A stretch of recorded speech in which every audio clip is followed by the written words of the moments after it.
Now, a question for the panel, for the filmmakers, for Brad and Damon and Jeff. I'm sure that everybody in this room has a favourite Disney film.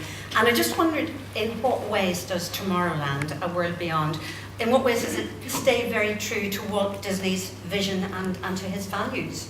Brad, would you like to go? Sure. I think that he had Walt Disney as an individual had a view of the future that it was undecided but exciting.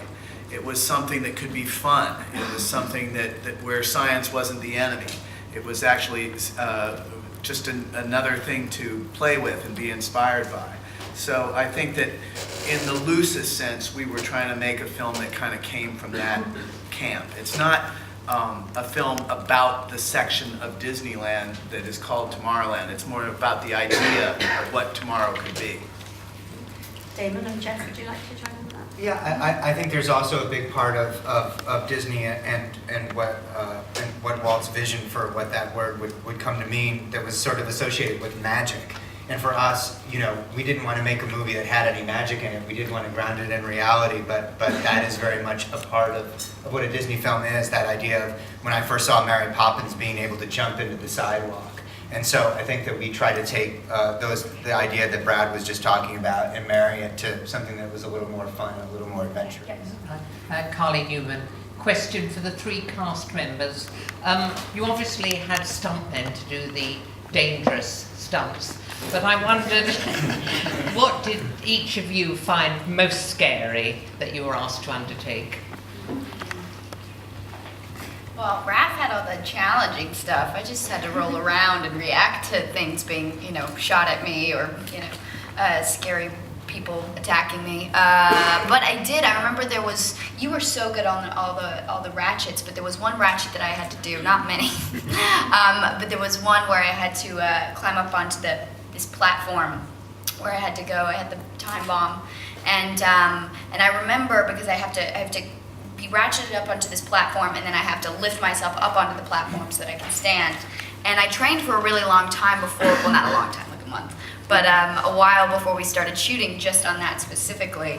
And so it wasn't that scary, but I was just afraid that I wouldn't be able to pull off you know, the struggle and still be able to make it on the platform. That was like the biggest challenge for me, but you had all the real stuff to do. That was such a lame answer in comparison. No, but you trained for months on like ab stuff and... Yeah, I was working on my abs. Well, I trained for quite a while on martial arts, but I was because like we worked with an amazing stunt team, I was quite lucky to be able to do quite a lot of the stuff. So, yeah, but I never found it scary because I always made sure I was comfortable with what I was doing, so I was always just up for... Yeah, she's very brave. I trained for minutes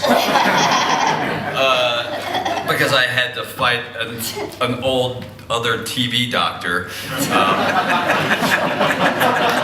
was afraid of just getting beaten with a cane the whole time.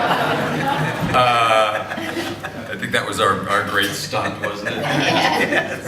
You know, I've gotten to the point in my career, it is funny, because when I was in my 30s, you know, I used to be the guy that punched somebody and you know, walk away with like the explosion behind you.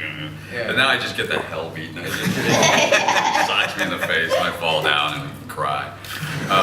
So no, I didn't have to do a whole lot. I just mostly had to get beaten up a lot, which was kind of fun for me, so I enjoyed it. Mr. Clooney, I would like to ask you, what was intrigued you in this script? You have been for years known as human rights activist, like Sudan. You've been there and also concerned about the environment. How would you see tomorrow? Yeah. Here, let me answer that really quickly. Toss these in. I wanted to work with Brad and I tried to work on another film earlier before, and I really wanted to work with Brad and Damon, and they brought me a script and funnily enough said that they'd written it with me in mind, and then I read the description and it said, you know, 55-year-old angry bitter has-been kind of, you know, I thought, really? You wrote that for me? Handsome. Formerly handsome. But no, the minute I got the script, I wanted to do it. I wanted to work with them. I loved the idea. Again, what we've talked about before, I love the idea of doing an original film. I thought it was very brave. I love the themes in it. I like the idea and the argument that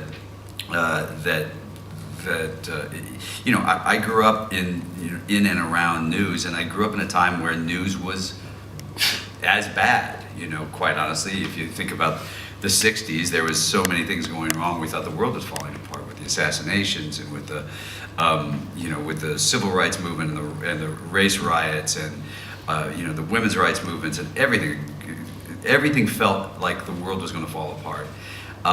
And still there was the Apollo mission, you know, and there was us landing on the moon, and there was this version that we always, you know, we always thought it was going to somehow work out, you know.